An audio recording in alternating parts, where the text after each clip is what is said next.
Continuation of the Autobiography of St. Ignatius of Loyola. Chapter 8. At the University of Paris, February 1528 to March of 1535. So he set out for Paris alone and on foot.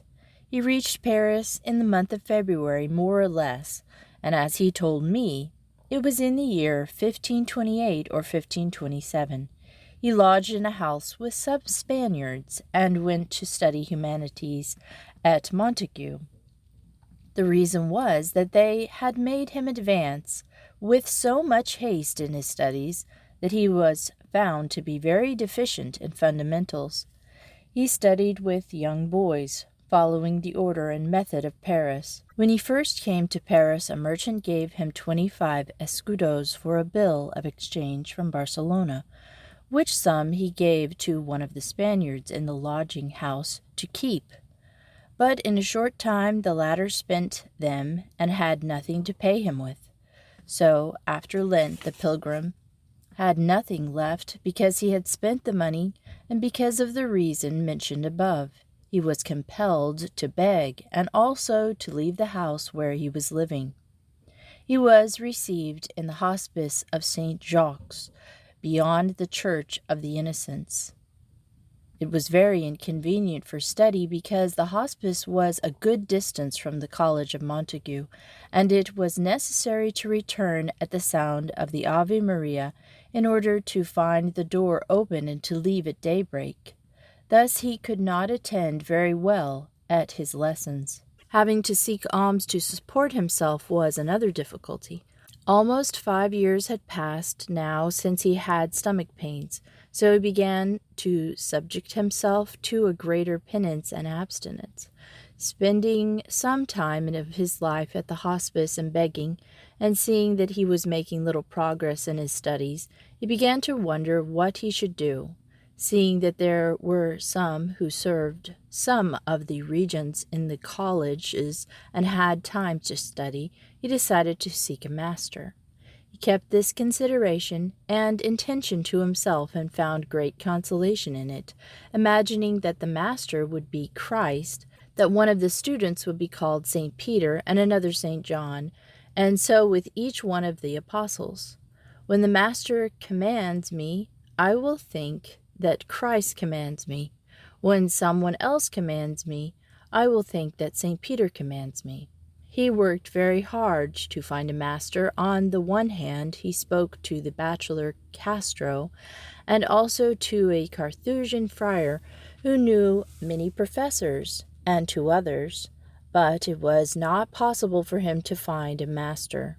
At last, having found no solution, a Spanish friar told him one day that it would be better for him to go each year to Flanders and spend 2 months, or even less, in order to obtain the wherewithal so he could study the whole year. After commending this idea to God, it seemed good to him. Following this advice, each year he brought back from Flanders the means to sustain himself in some way. Once he went over to England and got more alms than he used to get in other years. The first time he returned from Flanders, he began to give himself more intensively than ever to spiritual conversations, and he gave the exercises simultaneously to 3 persons, namely, Peralta, the bachelor Castro, who was at Sorbonne, and Vizcayon, who was at St. Barbe, named Amador. They changed very much and gave all they had to the poor, even their books, and began to seek alms through Paris. They went to live in the hospice of St. Jacques, where the pilgrim had stayed before, but had now left for that reason mentioned above. This caused great excitement in the university. For the first time were notable persons and were very well known. The Spaniards then began to argue with the 2 masters, but not being able to convince them by many reasons and arguments to return to the university, many of them came one day with armed force and dragged them out of the hospice. Brought to the university, they agreed that they would carry out their plans after they had finished their studies. The bachelor Castro later returned to Spain and preached at Burgos for some time, and then became a Carthusian friar at Valencia. Peralta set out on foot as a pilgrim to Jerusalem. In this way, he was captured in Italy by a captain, a relative of his, who took steps to bring him to the Pope, who ordered him to return to Spain. These events did not happen immediately, but some years later. Great murmurings arose in Paris, especially among the Spaniards, against the pilgrim. Our master de Guave said that he had caused Amador, who was in his college, to go mad. He decided, and he said so, that the first time he, Ignatius, came to St. Barbe, he would give him a beating as a seducer of the students. The Spaniard with whom he had stayed at the beginning, and who had spent his money without paying it back, set out for Spain by way of Rouen. While awaiting passage at Rouen, he fell ill. The pilgrim learned from his letter that he was ill, and felt the desire to go to see him and help him. He also thought that at that meeting he could persuade him to leave the world and give himself up completely to the service of God. In order to obtain this, he felt the desire to walk the 28 leagues from Paris to Rouen in his bare feet without eating or drinking. As he prayed for this, he found that he was very much afraid. At last he went to the church of St. Dominic, where he decided to walk in the manner mentioned above. The great fear he had of tempting God had now passed. He got up early, and the next day, the morning that he was going to set out, as he began to dress, such a great fear came over him that he seemed almost unable to dress himself. Before it was dawn, he left the house and the city too. Still, with that repugnance, the fear always remained with him and persisted as far as Argenteuil, a walled town 3 leagues from Paris, on the way to Rouen, where the garments of our Lord are said to be kept.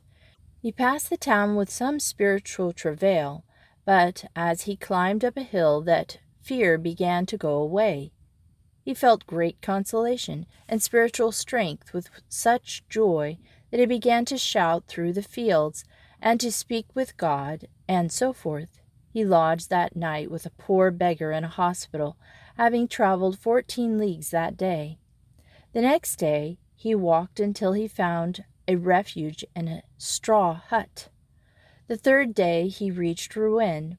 All this time he went without eating or drinking and barefoot, and as he had planned, in Rouen he consoled the sick man and helped him board a ship going to Spain. He also gave him letters addressed to the companions who were in Salamanca, namely Calixto, Caceres, and Artega.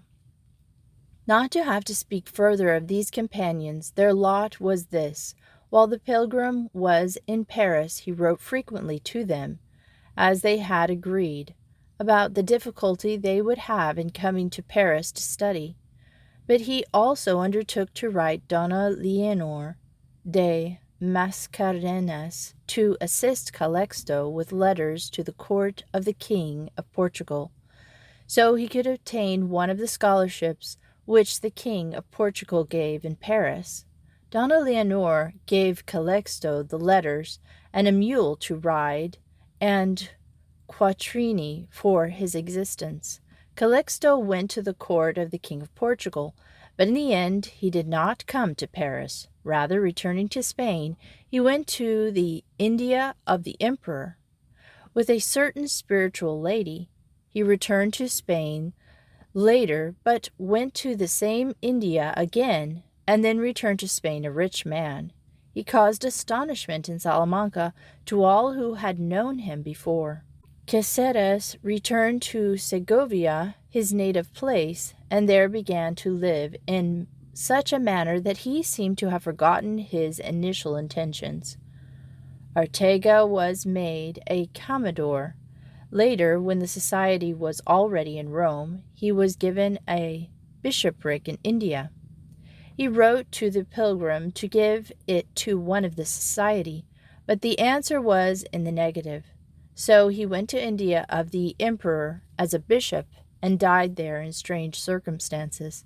That is, when he was ill, there were 2 water glasses to refresh him, one with water, which the doctor had ordered for him, and the other with water of Solimano, a poison. The latter was given him by mistake and killed him. The pilgrim returned to Paris from Rouen and discovered that because of the previous affair of Castro and Peralata, a great rumor had started about him, and that the inquisitor had inquired about him. But he did not want to wait longer, and went to the inquisitor, telling him that he understood he was looking for him, and that he was prepared for anything he might wish. The inquisitor was our Master Ore, a Dominican friar. He, Ignatius, begged him to expedite it at once, because he wanted to enter the arts course on St. Remy's Day. He wanted to get his business over first, so he would be better able to attend to his studies. The inquisitor did not summon him again, but told him it was true that they had spoken of him, of his doings, and so on. A short time after this came the feast of St. Remy at the beginning of October, and he entered the arts course under a teacher named Master Juan Pena. He entered with the intention of keeping those who had decided to follow the Lord, but he would not go about any more in search of others, so that he could study more easily. As he began to listen to the lectures of the course, the same temptations he had beset him when he studied grammar in Barcelona began to come to him. Every time he heard the lectures, he could not pay attention because of the many spiritual thoughts that occurred to him. Realizing that in this way he made little progress in study, he went to his master and promised him never to fail to hear the whole course, so long as he could find bread and water to support himself. After making this promise, all those devotions which came to him at the wrong time left him, and he went on peacefully with his studies. At this time he became acquainted with Master Peter Faber and Master Francis Xavier, whom he later won for God's service by means of the exercises. At that stage in his course they did not persecute him as before. On this point Dr. Frago once said to him that he marveled that he went about peacefully without anyone giving him trouble, and he replied, "The reason is because I do not speak to anyone of the things of God, and when I have finished the course I will return to my custom." While the two were speaking together, a friar came to ask Dr. Frago to try to find him a house, because in the one where he had his lodgings many people had died of the plague. It was thought, for the plague was then spreading in Paris. Dr. Frago and the pilgrim wished to go to see the house. They took a woman who understood these matters very well, and on entering within, she affirmed that it was the plague. The pilgrim also wanted to enter, finding a sick person. He comforted him and touched his sores with his hand. After he had comforted and encouraged him a while, he went out alone. His hand began to hurt so that it seemed he had caught the plague. This thought was so strong that he could not overcome it until he thrust his hand forcefully into his mouth and moved it about inside, saying, "If I have the plague in my hand, I will also have it in my mouth." When he had done this, the thought left him, and the pain left his hand. But when he returned to the college of St. Barbe, where he had lodged and was attending the course, those in the college who knew he had entered the house of the plague fled before him and did not want to let him enter. So he was forced to remain outside for a few days. It is the custom at Paris for those who had studied arts in the third year, in order to receive the baccalaureate, to take a stone, as they say. Some very poor students, however, could not do it because they had to spend an escado for it.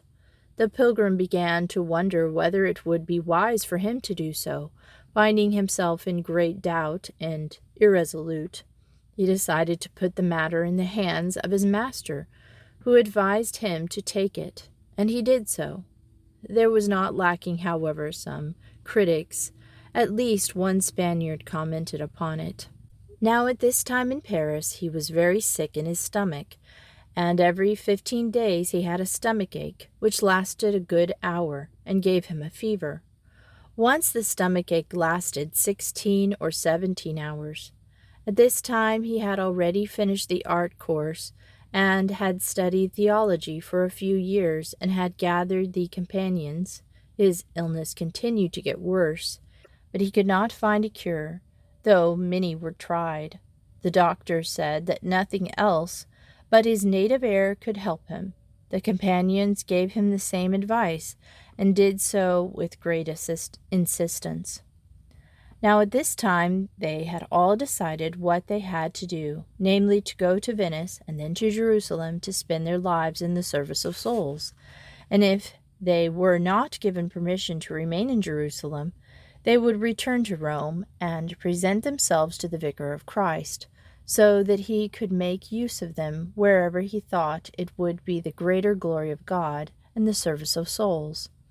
They also planned to wait a year in Venice for passage, but if there was no passage for the East that year, they would be free of their vow to go to Jerusalem, and would go to the Pope, and so on. At last the pilgrim let himself be persuaded by the companions, and also because the Spaniard among them had various matters to attend to which he could settle. It was agreed that when he felt well, and should go and settle their affairs, and then proceed to Venice, where he would await for the companions. This was the year 1535, and the companions were so set out according to the agreement, and in the year 1537 on the feast of the conversion of St. Paul, but because of the war that broke out, they left in November in the year 1536. As the pilgrim was about to set out, he learned that he had been accused before the inquisitor, and that an action had been started against him. Knowing this, but seeing that they did not summon him, he went to the inquisitor and told him that he had heard that he was about to set out for Spain, and that he had companions. He asked him to pass sentence. The inquisitor said it was true that an accusation had been made, but that it did not seem to him to be anything of importance. He only wanted to see his book of exercises. When he saw them, he praised them very much, and asked the pilgrim to let him have a copy of them. This he did. Nevertheless, he again insisted that the case be continued until sentence was passed. But the inquisitor did not want to do so. So he, Ignatius, brought a notary public, and witnessed to his house, and took down a record of his whole affair. Chapter 9. Visiting Spain, April, late 1535. With that he mounted a small horse his companions had bought, and set out alone for his homeland. Along the way he felt much better. When he arrived in his province, he left the main road and took the mountain road, which was more lonely. And as he journeyed along a very short while, he met 2 armed men, who together advanced towards him. That road is somewhat notorious for assassins. After he had passed them by a bit, they turned about and followed him with great haste, and he was somewhat afraid. But he spoke to them, and learned that they were servants of his brother, who had sent him to find him, because, as it seems, he had had news of his coming from Bayonne in France, where the pilgrim was recognized. So they went along, and he went along that same road. He met them traveling together a short ways before he arrived in that region. They were very insistent that he go to his brother's house. They could not force him. Thus he went to the hospital, and later, at a convenient time, went to seek alms in the area. In this hospital he began to speak of the things of God with many people who came to visit him, and by his grace he gathered much fruit. As soon as he arrived, he decided to teach Christian doctrine every day to children, but his brother roundly objected to this, saying that no one would come. He replied that one would be enough. But after he began to do it, many came continually to hear him, and even his brother did so. Besides Christian doctrine, he also preached on Sundays and feast days for the service and help of souls. Of those who came many miles to hear him, he also made an attempt to eliminate some abuses, and with God's help he put order in some. For example, he caused gambling to be strictly forbidden. He persuaded the men responsible for justice to do that. There was also another abuse there. The young girls in that region always went out with their heads uncovered and did not cover them until they were married. But there were many women who had become concubines of priests and other men, and who were as faithful to them as they were their wives. This was so common that the concubines were not at all ashamed to say that they had covered their heads for so-and-so, and they were known as belonging to so-and-so. Much evil arose from this custom. The pilgrim persuaded the governor to make a law that all those who covered their heads for anyone, and who were not their wives, should be legally punished. In this way, this abuse began to be overcome. He caused the order to be given that the poor should be provided for publicly and regularly, and that bells should be rung 3 times for the Ave Maria, that is, in the morning, at noon, and in the evening, so that the people might pray as in Rome. Although he felt well at the beginning, he later fell gravely ill. After he was cured, he decided to set out to take care of those affairs his companions had entrusted to him, and to set out without quattrini. For this reason his brother was very upset, and was ashamed that he wanted to go on foot. In the evening the pilgrim was willing to agree to journey on horseback with his brother and his relatives to a border of the province. But when he left the province, he jumped on his feet without taking anything, and went to Pamplona, and thence to Almazan, Father Leone's hometown, and went to Sigenza and Toledo, and from Toledo to Valencia. In all that native places of his companions, he did not want to take anything, although with great insistence they offered him very much. In Valencia he spoke with Castro, who was a Carthusian monk. He wanted to sail to Genoa, but the devout people of Valencia begged him not to do so, because they said that Barbarossa was on the sea, with many ships and so on. Although they said many things, enough to make him afraid, nevertheless nothing could make him hesitate. Setting sail in a large ship, he passed through a storm mentioned above, where he had said that he was on the verge of death 3 times. When he arrived at Genoa, he took the road to Bologna, on which he suffered very much, especially one time when he lost his way, and began to journey along a river bank.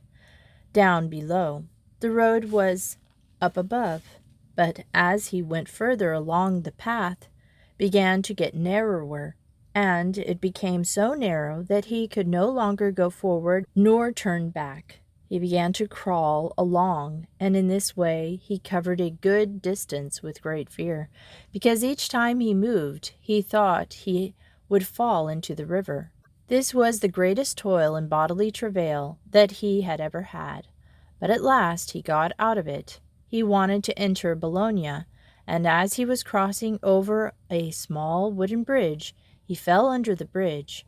Then, as he arose covered with mud and water, he made many people who were there laugh. Entering Bologna, he began to seek alms, but he did not find a single quattrino, though he looked everywhere. He was ill for some time in Bologna, but afterwards he went to Venice in the same way as always. And we will continue this story next Sunday. Thanks for listening to Miss Retro Reads.